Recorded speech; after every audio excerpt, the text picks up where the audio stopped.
Tapi gue sangat sayangkan, kok lu nggak sadar, lu itu main di Piala Dunia loh. Iya. Dan ini peluang terakhir dalam hidup lu bisa main di Piala Dunia. Ngapain lu main untuk diri sendiri, gocek-gocek nggak jelas.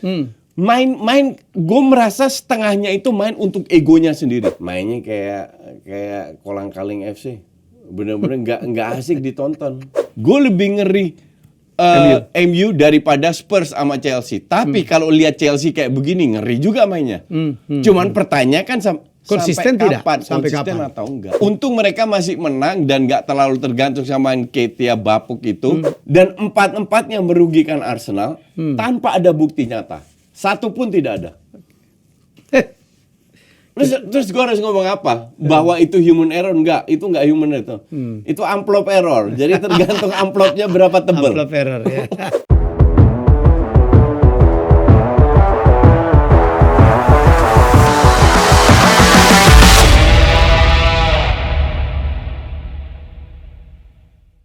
Ya, masih di acara Jazz saya bersama saya dengan Coach. Coach, ini kita lagi seru sebenarnya U17 Piala Dunia di Indonesia. Tapi ya tadi gue baca dan benar juga. Nggak seru-seru amat ya. Penonton sepi. Dan kemudian juga berita di media juga sepi. Di medsos juga sepi. Apa yang terjadi ya Coach? Jadi ini gue jelaskan sedikit ya. Ya. Ini fenomena yang terjadi di seluruh dunia. Untuk U17? Untuk semua di bawah senior. Semua di bawah senior? Semua di bawah senior. Yang U21, U20, iya, iya. Jadi yang nonton itu rame hanya pas tuan rumah main. Iya. Jadi gue nggak heran kalau ini sepi, karena itu terjadi seluruh. Kalau kita lihat Piala Dunia yang senior, siapapun main pasti rame. Iya. Ya kan? Ini kebalikan. Ya, tapi kalau yang di bawah yang UU itu mau main di Belanda, di Spanyol, di Brazil tetap sepi. Jadi bukan Indonesia aja. Bukan. Dan ujung-ujungnya banyak yang bagi tiket gratis. Jadi banyak anak-anak main atau apa kayak gitulah. Jadi untuk gue sih ya nggak heran bahwa ini sepi. Jadi ini untuk Anda yang mempertanyakan kenapa kok sepi, apakah kita nggak berhasil sebagai tuan rumah? Ya. Sebenarnya nggak juga ya Coach ya? Nggak. Ini benar-benar terjadi di seluruh dunia. Kalau event besar yang UU, mau Piala Asia, Piala apa, pokoknya U17 hanya rame pada saat tuan rumah main. Dan Indonesia malam ini waktu kami taping itu sebenarnya sedang berlangsung pertandingan Indonesia melawan Maroko. Ya. Pada saat ini skor 2-1, kita tidak terlalu banyak berkomentar. Ya. Kalau mau komentarin sampai kedudukan 2-1 gimana menurut Coach? Jadi gini, ada dua hal ya. Gue udah bilang pada saat sebelum bola ditendang, gue tidak punya harapan. Oke? Ya. Gue tidak punya harapan karena waktunya terlalu mepet, nggak ada pemain, nggak ada kompetisi. Coach Bima Sakti harus menseleksi pemain dari ujung dunia ke kota-kota lain untuk seleksi, dan akhirnya dia dapat berapa 24 pemain atau 25 pemain trial ke Jerman.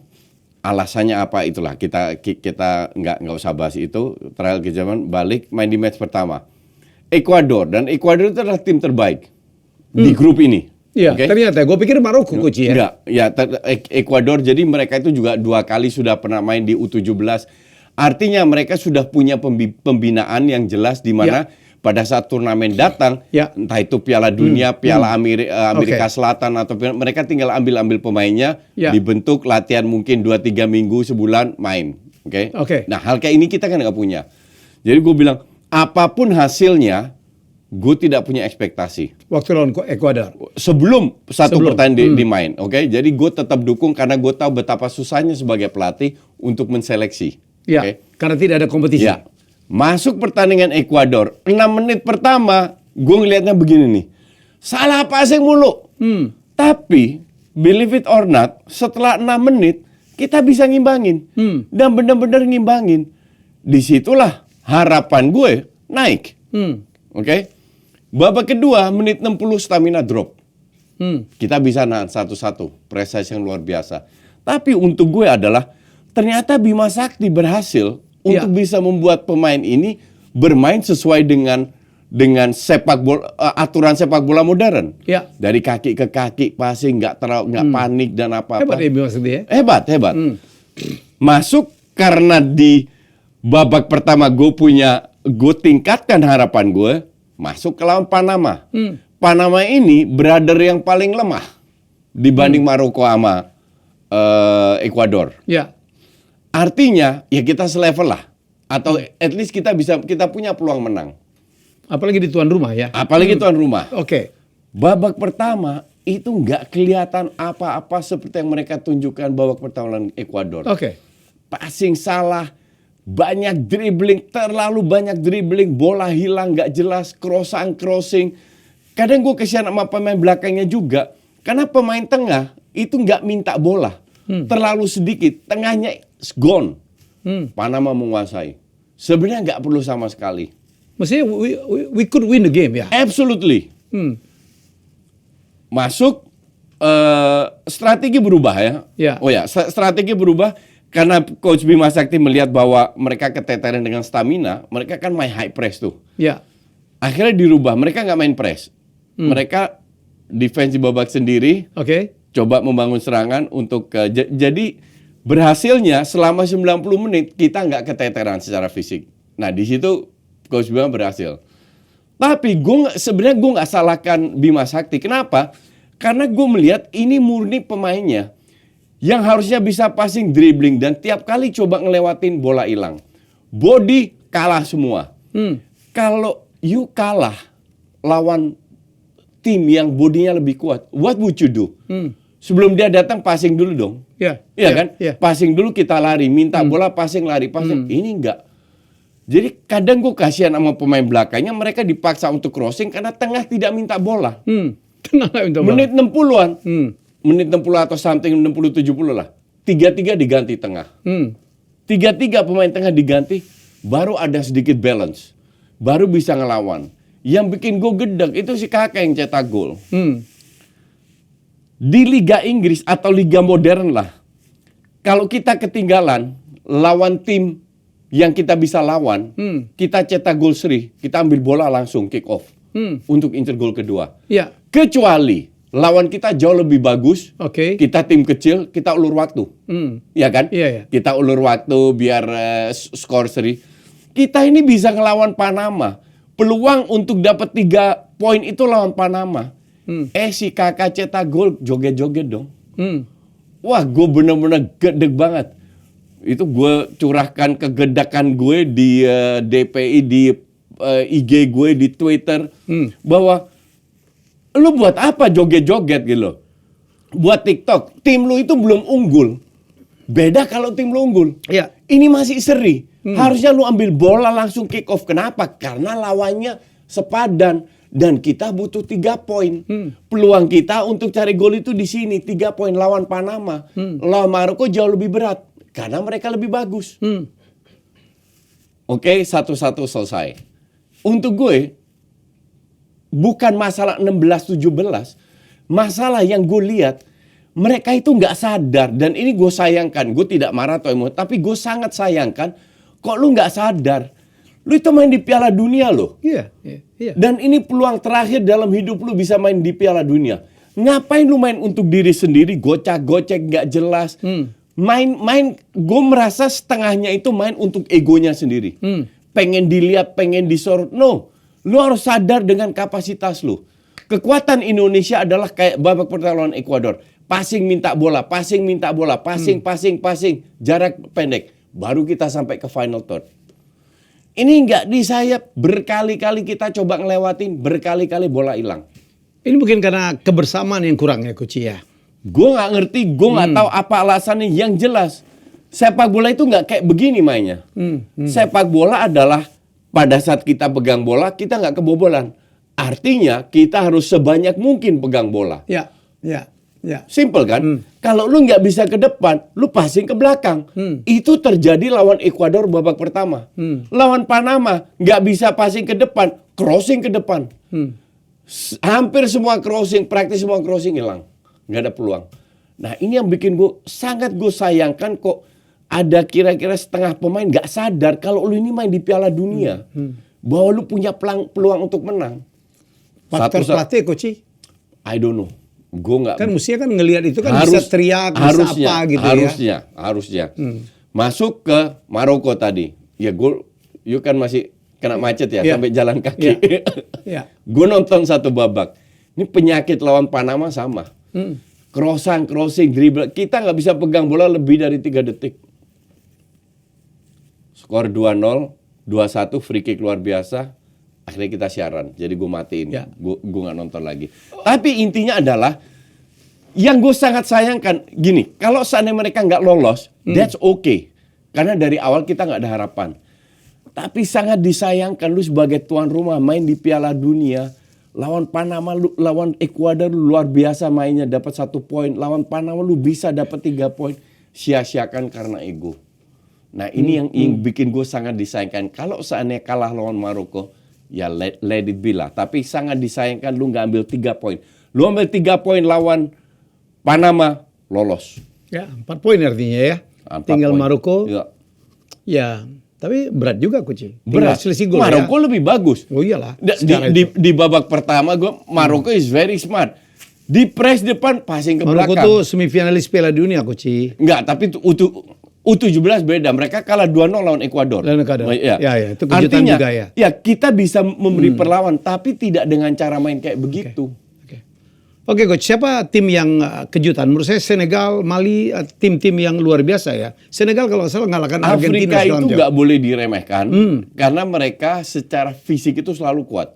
Di umur 16, di umur 17, itu mereka udah kuat. kayak dewasa banget ya. Brazil kalah lawan Iran 2-0, akhirnya kalah kena comeback lawan Iran. Habis itu Iran kalah lawan Inggris. Brazil menang lawan New Caledonia. Nah sekarang Brazil nggak boleh kalah lawan Inggris. Ya. Dan Inggris harus menang lawan Iran. Dan Inggris menang kemarin kalau nggak salah. Inggris menang lawan Iran. Jadi intinya Brazil nggak boleh kalah Inggris lawan tuh kalau nggak salah udah pasti lolos Coach. Inggris udah pasti lolos. Udah 2 kali. Lawan New Caledonia tuh 10-0 ya. Udah dua kali menang, Brazil menang 9-0. Ya. Jadi kalau Brazil nggak, tapi Brazil masih ada kemungkinan masih tersingkir ada. loh. Ya, kalau Brazil menang lawan Inggris, Ya. tinggal hitung-hitungan gol difference. Tapi kalau Brazil seri kayaknya bisa lolos karena rank 3 terbaik juga lolos. Ya. Kalau kita seri lawan Maroko, kita ada peluang di atas kertas untuk lolos. Kalau seri. Kalau seri. Tapi kalau kalah selesai. Cuma 2 poin. Ya. Oke. Saya kemarin kaget ya saya ketemu dengan beberapa orang perekrut Coach. Jadi banyak sekali yang talent scouter ya. Ya. Kemarin kita ketemu kalau nggak salah yang dari Inter Milan, semua udah datang ke Indonesia untuk talent scouting. Termasuk katanya pemain Indonesia Arhan itu juga cukup menarik perhatian katanya. Di media yang disorot itu kan Arhan kakak sama yang cetak gol sama Welber bek kanannya yang turunan Brazil itulah yang main. Untuk gue yang bener-bener menonjol menurut gue satu orang. Siapa? Kaptennya Iqbal. Itu pemain luar biasa. Begitu kalem di usia segitu, begitu kalem, gak ada panik-paniknya sama sekali. Dalam 2 match yang excel itu dia. Yang lain masih panik gerasa gerusuk, dia tahu timingnya kapan dia maju. Kan dia pemain belakang center back. Kapan dia harus ke depan mengcover backnya, kapan dia. Ini gue bilang ini pemain bisa jadi top. Kalau berkembangnya kalau dia low profile, nggak sombong, nggak banyak gaya, nggak main sosmed, ini pemain bisa jadi top. Coach, kalau ngelihat ya, saya dulu waktu zaman kita waktu kecil kan Indonesia pernah juara Asia ya untuk antar pelajar ya Coach ya. Nggak tahu gue. Oh iya, zaman itu, lu di Belanda sih ya. Dan di Botia itu pemain-pemain Indonesia cukup lumayan ya, yang ada Gotia atau Botia itu yang Piala Dunia itu.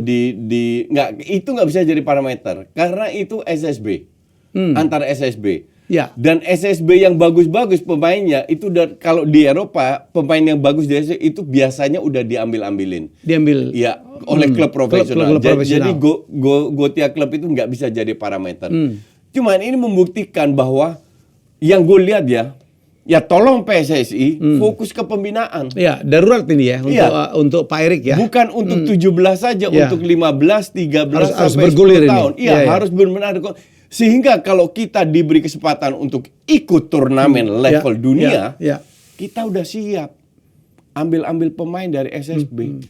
Nggak kayak sekarang. Jadi semoga dengan hadirnya, gue sangat dukung event ini. Mau sepi, nggak sepi, gue sangat dukung. Dalam arti banyak yang kita bisa perbaiki untuk kedepannya. Karena kita punya potensi untuk bisa bersaing. Oke, Coach. Dan kita ke Liga Inggris ya. Ada satu pertandingan gila menurut saya sih ya. Susul-menyusul antara Manchester City melawan Chelsea yang berakhir 4-4. this is the best Chelsea yang gue berapa tahun terakhir lihat. Mestinya begini dong mereka main ya. 2 bulan yang lalu gue bilang mungkin di sini juga. Kalau Pochet main kayak begini, buat apa ambil dia yang mahal? Ya. Yang ujung semua dribbling dari samping crossing. Kemarin keren lumayan. Dan bener-bener dari detik awal kayak lawan Spurs. Oke. Kemarin lawan City loh, bukan Spurs. Press. Berani ngepres. Ya. Ketinggalan 1-0 di menit 56 kalau nggak salah atau menit 7. Nggak masalah. We play our game. Cuma sekarang pertanyaan kan, sampai kapan Chelsea bisa bermain seperti itu konsisten? Tapi kemarin was the best Chelsea yang berapa tahun terakhir gue lihat. Menahan City loh. Asli. Di luar menahan City, Menahan di luar City, skor, ya. di luar skor. Mengalahkan permainannya Spurs. itu benar-benar memberi perlawanan kepada Ini dua kemenangan berturut-turut nih Coach ya. Ya, sebelumnya mereka mengalahkan Spurs Kalau ya. lawan Spurs kan lawan 9 orang. Ya. Tapi lu kebobolan 4, ya lu harus fokus lagi ke defense lu. Dalam arti ada yang salah kalau lu kebobolan 4, mau itu penalti mau apa, ya kan? Tapi permainan ya keren banget. Asli kalau Chelsea main gini terus, gua akan nonton Chelsea terus. Seriously. Chelsea main gini jadi lu tuh jauh lebih bagus daripada Arsenal loh. Jadi coach itu bukan pembenci. Bukan, gue itu Chelsea. penikmat sepak bola. Kalau bagus gue tonton.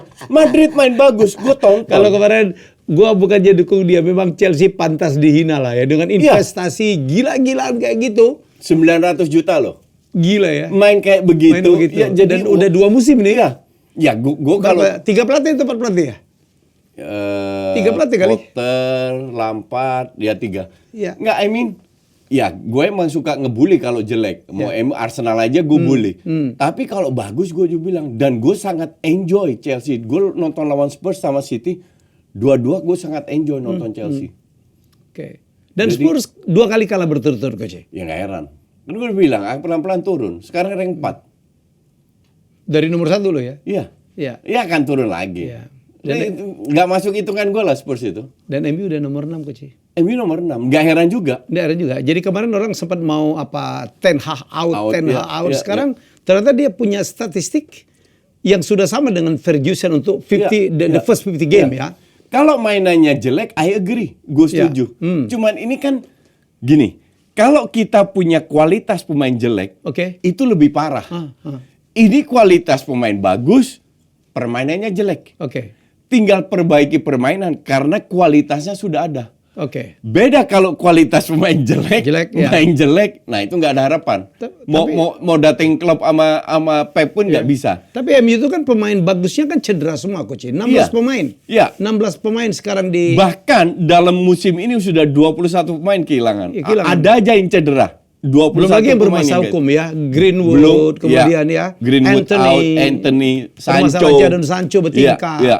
Jadi untuk gue berdasarkan semua masalah yang masuk belum Glazer nggak dijual-jual, di dalam panik bisa punya uang atau enggak, beli atau enggak apa ini itu dan lain-lain. Akhirnya gue setuju main nggak bagus.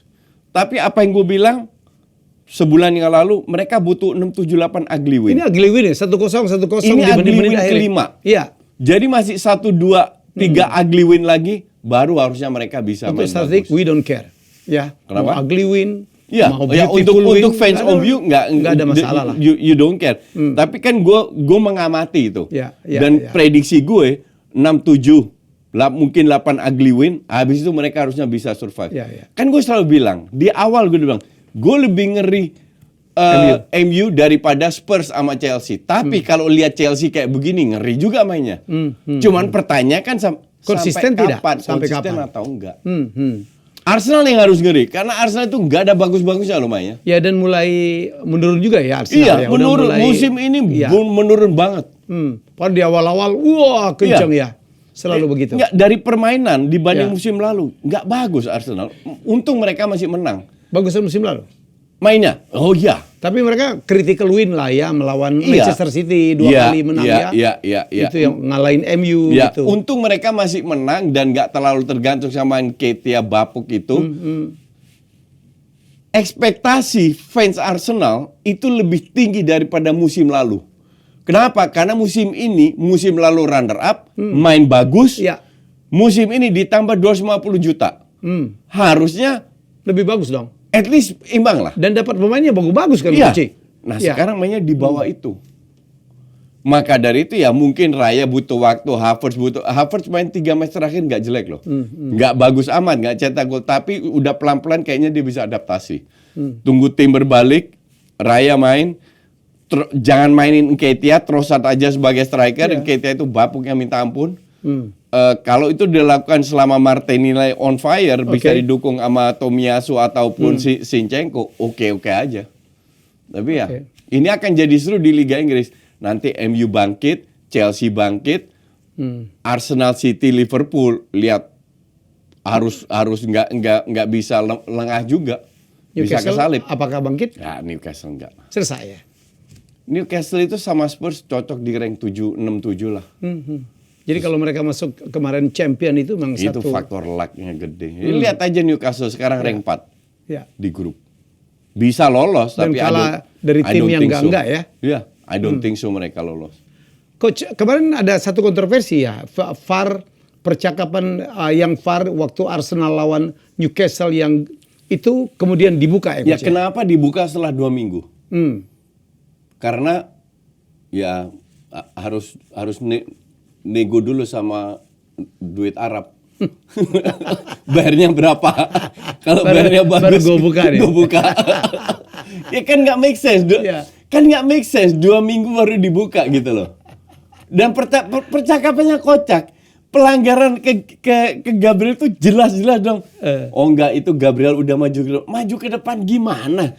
Gue nggak habis pikir dengan Inggris. Sama yang bola out itu. Bola out yang dia dikasih bukti juga. Iya. Yang offside, we don't have enough camera to show the angle.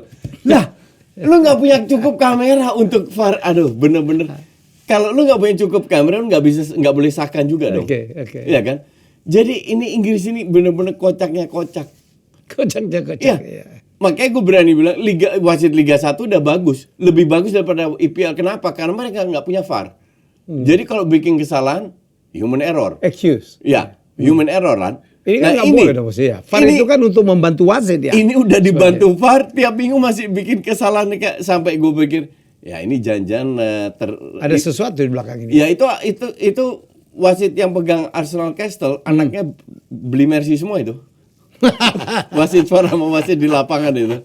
Ya nggak make sense aja. Karena kesalahannya itu bener-bener konyol gini.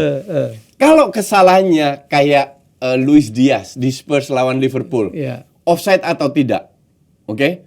Itu kan tinggal tarik garis. No discussion. Kalau garis bilang offside, offside. Ya.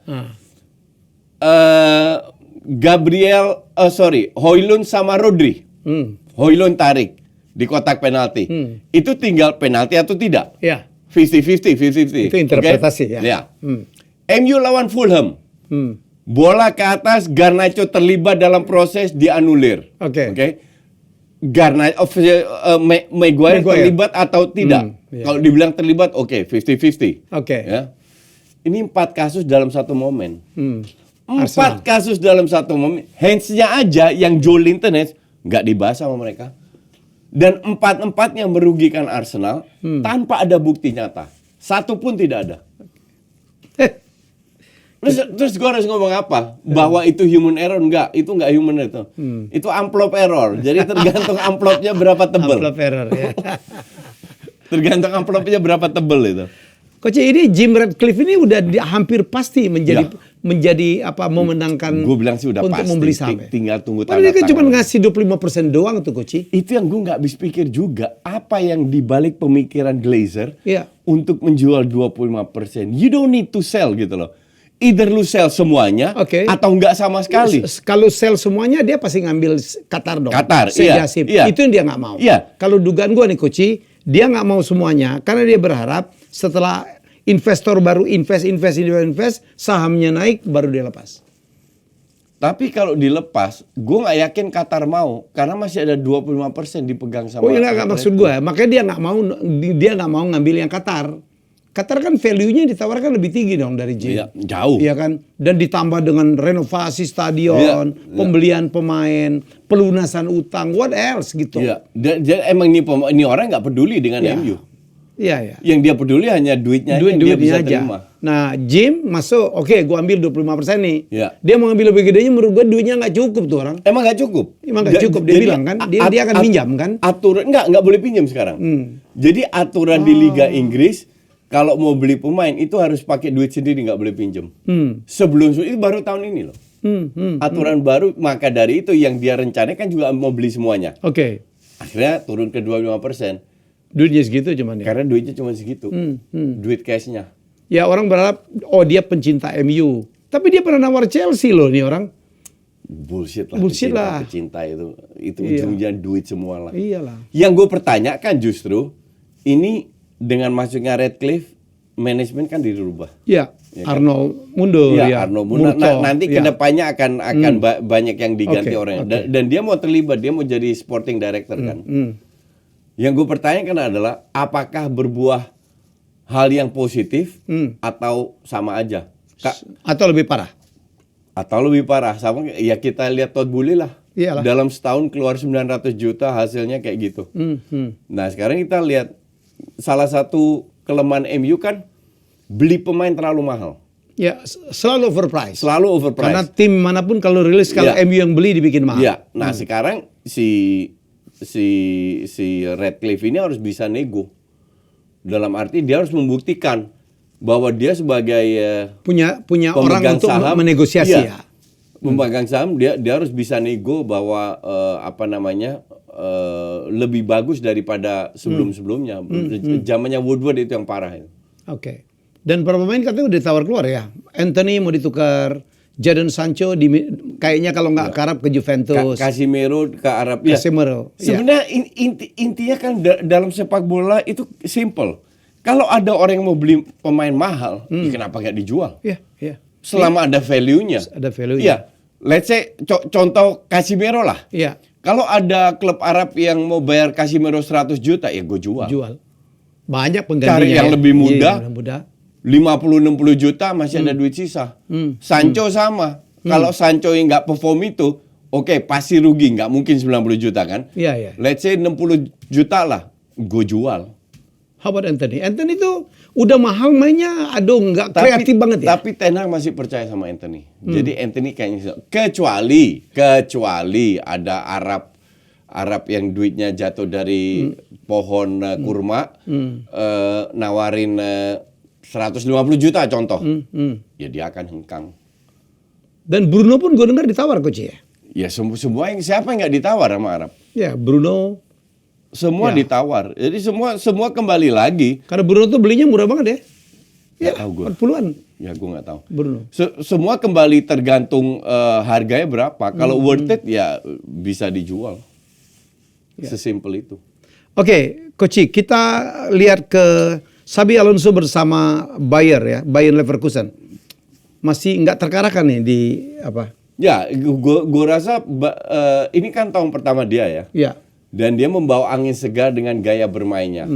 Kejutan banget ya Coach, ada pelatih Spanyol tiba-tiba bisa berprestasi mengagetkan di Bundesliga, itu Xabi Alonso ya Ya, Coach. betul sekali. Maka kondisi tim asuhan Xabi Alonso harus selalu dalam kondisi terbaik terus Bung Helmi. Maka dari itu, terbaik seperti halnya diplomat Evo Supra ini juga Bung. Rokok dengan rasa yang nikmat banget. Oh gitu ya Coach. Emang beneran mantap ya rasanya? Mantap banget Bung. Diplomat Evo Supra itu tuh rokok mil terbaik dari Bismillah. Dibuat dari tembakau dan cengkeh terbaik yang akan memberi rasa yang halus dan berkelas. Jadi buat kalian para perokok langsung cus aja ya. Beli di toko-toko terdekat. Diplomat Evo Supra Simply Finest. Tapi ujung-ujungnya feeling gue tetap Munchen yang juara. Karena kualitas gitu ya? kualitas pemain Munchen itu lebih bagus. Oke. Apalagi Munchen dengan adanya Kane. Masih ingat nggak waktu DFB Pokal 2 minggu yang lalu kalau nggak salah Munchen out di kick sama klub divisi 3. Tahu kenapa? Kane nggak main. Selama 90 menit Kane nggak main. Apa juga jadi Kane Coach ya? Choupo-Moting yang main. Ya. Tapi Kane itu missing link yang dibutuhkan oleh Munchen. Ternyata ya, Ya. setelah ditinggal oleh Lewy ya. Ya. Ya, jadi Coach, kita amazed juga ya dengan seorang Kane yang cepat sekali. nyetel gitu di Ya, Bundesliga. emang ini pemain berkualitas. Ya, yang orang bilang wah permainannya beda banget Ya, Bundes. Ya. emang ini pemain berkualitas. Kalau lu berkualitas lu bisa masuk bermain di kemanapun. semua klub. Nah kembali lagi ke Leverkusen, mungkin mereka bisa bermain bagus. Tapi gue lihat pemain-pemainnya mungkin satu dua yang gue kenal. Sisanya ya, gue nggak ngelihat Leverkusen akan stay di atas. Ujungnya juga Munchen. Tapi di Bundes sekarang ada Union Berlin ya, yang juga kadang-kadang tim kejutan. Kejutan, Ya. kejutan tapi nggak terlalu bisa banyak diharapin juga. Dalam arti ya mereka mungkin bisa bersaing dengan Dortmund ya. Dortmund ini kan ups and down, kadang main bagus menang, kadang kalah, ada apa. Kemarin dibantai Munchen, terus menang lawan Castle, home and away. Ya. Jadi nggak bisa, ini emang klub-klub sneaky kalau gue bilang. Nggak kelihatan, bertahan, bla bla, tiba-tiba satu peluang gol. Ya. Sering mereka kayak begitu. Jadi makanya gue juga berkali-kali bilang Dortmund ini nggak bisa diremehkan. Maka Ya, dulu tuh selalu, ya. gue unggulkan Dortmund kan, yang lolos sama ya. PSG, bukan Milan sama Castle. Dan kalau gue lihat tuh Dortmund itu jago banget ya, ngambil pemain muda, Ya. dipegang sebentar, jualnya mahal, dan itu celakanya pemain Inggris coach jadi. Ya. Jadi mereka scoutingnya di Sancho, Inggris. ya, kan kemudian mereka Jude Bellingham. scoutingnya dari akademi. Iya, Jude Bellingham. Iya, scoutingnya dari akademi. Mereka punya orang-orang yang jago ngelihat. Kalau nggak bisa dia, kita semua tahu lah di klub Inggris pemain muda itu susah tembus. Karena mereka harus berprestasi, mereka mending beli pemain yang sudah jadi. Nggak ada kayak Ya, Ajax, ya, ya, kayak apa yang kasih Yang mau waktu. eksperimen, memberikan ruang kepada pemain muda. Jadi pemain muda yang main di youth, yang mending ke Dortmund. Gue kalau jadi pemain muda, gue juga mending ke Dortmund. Pasti diberikan kesempatan lebih dong ya. Iya, dan kalau bagus lihat aja Bellingham bisa ke Madrid. Lihat aja Sancho bisa ke MU. Haaland bisa ke City. Dan nanti kedepannya akan banyak pemain-pemain yang sama, punya prospek lah ya. Yang punya prospek yang akan ke klub besar. Tapi diberi kesempatan di Dortmund. Iya. Untuk kayak Adeyemi atau siapa itu pemain yang gue kurang tahu namanya. Itu prospek semua. Oke, menurut Coach Barcelona sekarang kita ke La Liga. Ya. Apakah mereka akan mempermanenkan dua Joao itu Coach? Ya, berat kalau Barcelona ya. Barcelona ini Joao Felix dan Joao Cancelo. Gue nggak ngerti lagi 2 tahun terakhir itu mereka sudah sulap dengan financialnya, jual ini saham, Mereka melakukan re-engineering lah ya. Iya, tapi mau sampai kapan? Saya meragukan kualitas pelatihnya nih Coach. Sama, gue juga. Gue itu nggak enjoy sama sekali. Berapa kali He is good ugly win as a player. Iya betul. As a player kembali terbukti sama. Tadi gue sama Panji lagi makan bahas Brian Robson kurang hebat apa? As a player, As a player. as a coach sampai ngelatih di Malaysia segala, ya kan? Jadi kembali terbukti biasanya pemain hebat susah jadi pelatih hebat. Dan Kecuali kembali- berapa nama ya? Kecuali selalu ada pengecualian. Tapi kita bahas overall. Nah, dan Xavi ini menunjukkan, gue bilang dengan kualitas yang dia miliki, sekarang dia praktis hanya kehilangan Frenkie de Jong doang. Yang lain udah balik semua. But still, ya. Mainnya kayak kolang-kaling FC. Bener-bener nggak asik ditonton. Serius. Sekarang dilewatin Girona. Gue fans Barca tapi gue nggak enjoy. Berapa kali gue tinggal tidur, gue nyalain suaranya di iMac gue tiduran di sofa. Karena bener-bener nggak enjoy nonton Barca sekarang. Gue nggak tahu kenapa. Iya. Kalau gue bilang emang dari tahun lalu gue udah kritik Xavi kan. Barcelona tahun lalu itu juara loh. Iya. Dengan 11 kali ugly win 1-0, 1-0, 1-0. Makanya gue bilang apa untuk gue itu nggak ada artinya Dan juara sialnya Real Madrid juga lah ya. Iya. Untuk gue itu nggak ada artinya juara kayak gitu. I don't care mau juara atau nggak. Gue pengen dihibur tiap minggu. Mending gue nonton Chelsea sekarang, seriously. Mending gue nonton Chelsea sekarang daripada gue nonton Barca. Kalau gue lebih banyak nonton yang tim-tim kecil Inggris, Brighton itu kesenang. Brighton Waduh, seru. mainnya asik Brighton banget. seru. Nggak ada takutnya. Brighton Gue mau beli jersinya tuh Ciri. nggak dijual. Gue udah cari nggak dijual. Di website resminya udah habis. Gue cari di Western Singapura apa nggak dijual. Di London gue cari kan nggak dijual. By the way gue lihat Barca yang Stones itu dijual. Udah mulai dijual. Tahu berapa? Berapa? $5.000 euro. 5.000 euro. Di sini dapat motor Coach. Makanya gue bilang 5.000 euro nggak jadi deh. Thank you very much. Lu boleh lah. Nggak gila ya beli jersey Barca 5.000 euro, kagak lah. Tapi itu secara komersial gila ya. Iya. Tapi intinya kembali lagi ya Barca, ya gue nggak tahu. Mungkin ya kalau Frenkie de Jong main, Frenkie de Jong, Xavi, Pedri, Ya. Lamine Yamal, Joao Felix, Lewandowski, Cancelo kanan, kiri ya Balde lagi. Tengah Araujo sama Kone mungkin bisa bermain lebih bagus lagi, I don't know lah. Tapi yang sekarang dari berapa minggu terakhir sampai sekarang, gue nggak enjoy nonton Barca at all. Kita berharap, gue tuh La Liga tuh kalau bisa jangan 2 tim itu doang dong. Dulu kita berharap ATM tuh nggak suka juga gue nonton. Ya selalu jadi nomor 3 kan. Nomor 3 ya, walaupun pernah juara juga ya. 10 tahun sekali juara, habis itu rank 3 lagi. Tapi gue caranya bermain ATM tuh enggak. Padahal gue sebagai pemain ya, Simeone itu gue dulu waktu Piala Dunia gue suka banget. Ya, stylish gitu. Simeone ya keras juga sih sebagai pemain, tapi ya gue juga nggak ngerti kenapa ini pelatih malah diperpanjang lagi kontraknya. Dia tuh menghasilkan duit banyak Koci. Itu sama aja kayak Dortmund. Mungkin. Dia jual striker aja, lakunya ya, kenceng-kenceng tuh. Ya. Itu. Tapi kalau you tadi tanya apakah Barca bisa beli Cancelo sama Joao Felix, gue nggak yakin. Kenapa? Kali ini gue nggak yakin karena amunisi udah habis. Ya paling ya mungkin utangnya bisa di restructure sehingga income yang datang itu sebagian bisa digunakan untuk beli pemain. Atau opsi kedua jual beberapa pemain. Jadi ada jual Ansu Fati gitu.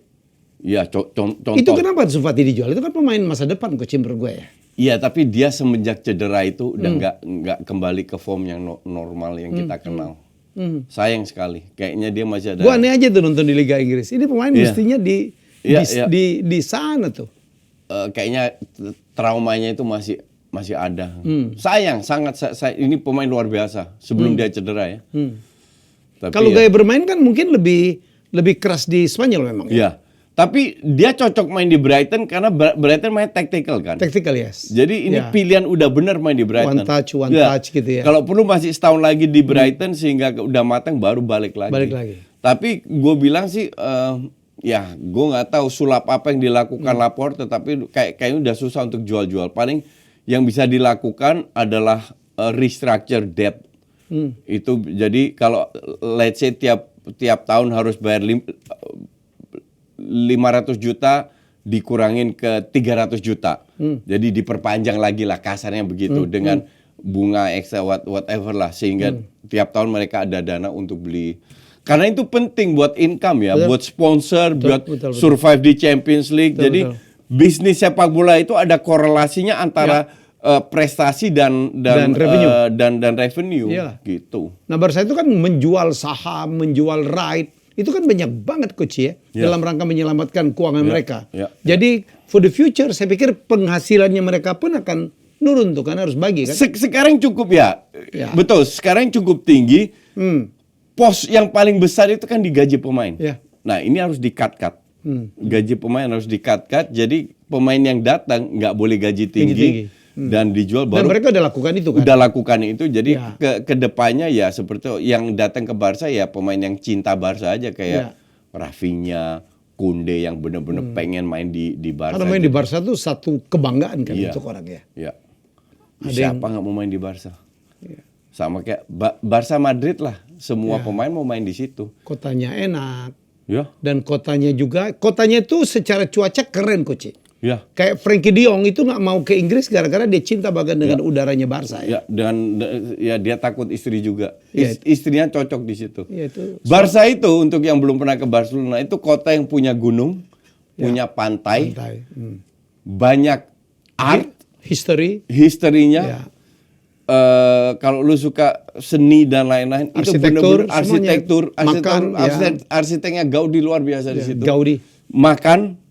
Jadi gue udah 6 kali ke Barcelona dan gue betah banget. Copetnya banyak juga udah mulai. Copetnya banyak. Betul. Terus hati-hati aja. Hati-hati apalagi dari orang Indonesia nih. Ya, itu bawa cash. semua kota besar. Oh iya ya. Madrid Di lebih Eropa serem. Ya, sama. saya hampir kecopetan nih. Gue kecopetan. Bukan gue sih, Valen jebret kecopetan. Karena dia Dulu. teriak jebret gitu hilang. Jebret kena jambret. Lucu juga tuh jebret kena jambret.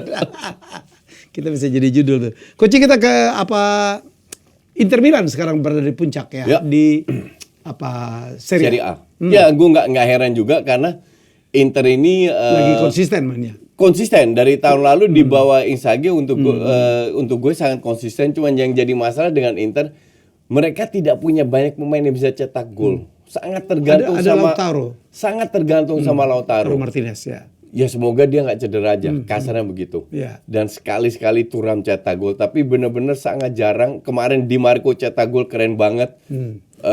Itu benar-benar yang dicoba. Dan gue heran juga, gue kan taruhan sama Oki Rengga. Oki Rengga? Iya. Dia fans Milan, dia bilang Milan ada di atas Inter, gue bilang enggak. Inter ada di atas Milan. Dan sekarang selisih 8 poin, baru 12. Ini bisa lebih banyak lagi. Ya, gue bilang lu jangan taruh nama Coach lah. Karena Milan is Milan. Yang nantang lo taruh itu siapa Coach? Ya, gue kasih kesempatan dia untuk mundur. Karena untuk gue terlalu gampang untuk gue. Akhirnya dia ambil itu, dia mundur. Oke. Yang bilang Milan juara grup itu. Iya, yang pemilik Saur-Saur itu Doni. Sampai nelpon gua tuh, WA gua gitu. Tolong dong tantangin Coach. Aduh lu nyari penyakit. Gitu. Oke. Coach, ada lagi mau lo bahas? Enggak, gue penasaran sama tim gini. Ini kan U17. Ya. Semoga sih gua harap seri ya. Dan at bisa aja dibuka sekarang. At least lolos lah. Ya. Tapi yang gue pengen tahu lihat itu ya timnasnya senior yang tampil yang ketemu Irak dan ketemu siapa Filipina nanti. Ya. Gue pengen lihat perkembangannya aja. Gue pengen lihat perkembangannya seperti apa timnya Sintayong bisa maju. Irak tuh nggak ringan lah kalau Irak. Filipina mungkin kita masih bisa ambil ya Coach. Irak yang terberat. Irak yang terberat. Kalau kalah pun, at least gue bilang minimal ambil pelajaran lah dari kekalahan. Karena itu kan kalah juga 3 poin. Mainnya di Irak pula. 3-1, menit 66. 3-1 artinya kalau mau menang harus 3 gol 2 gol lagi. Oh ya kalau menang 3 gol. Enggak, ini kalau seri aja udah luar biasa. Nggak usah mikir menang. Ya udahlah. Oke. Yang penting intinya gue lebih fokus ke timnas senior. Gue pengen lihat perkembangannya di bawah Sintayong kayak apa. Dan gue bilang kita punya peluang lolos. Serius, gue bukan dukung Sintayong. Enggak, karena gue lihat ada progres di bawah Sintayong yang signifikan. Ya. Dan kita punya pride sekarang ya. Apalagi kalau ini Coach, gue ketemu Iwan Bule tuh berapa minggu yang lalu. Saya pikir dia berjasa lah ya, merekrut Sintayong. Sintayong tuh saking senang sama Iwan Bule, ingat nggak? Waktu Iwan Bule disuruh mundur, dia mau ikut mundur. Ya, jadi menurut saya sih, apapun gue juga bilang Iwan Bule juga punya kontribusi. Enggak semua dari Erick Thohir, enggak. Hal-hal yang bagus dari Iwan Bule yang dilakukan ya diteruskan. Gue setuju. Jangan lupa ada peran Iwan Bule di situ. Kontribusinya Iwan Bule. Oke, itu dia acara kami pada malam ini. Ya, saya terima kasih untuk sponsor kami Evo Supra. Ya, jadi kita akan jumpa lagi minggu depan dan kita berharap sepak bola Indonesia akan makin baik lagi. Kalau mau baik, Pak Erik, saran dari kita semua bikin dong kompetisi pembinaan usia mudanya. Ya, mungkin dari U17, apalagi U19. Enggak, U15, U13 dari 13 minimal. Bila perlu ya. Apalagi U23, U21 itu juga sangat penting. U21 ya yang menjadi biasanya sumber dari pemain-pemain senior. Kita jumpa lagi di minggu depan. Bye-bye.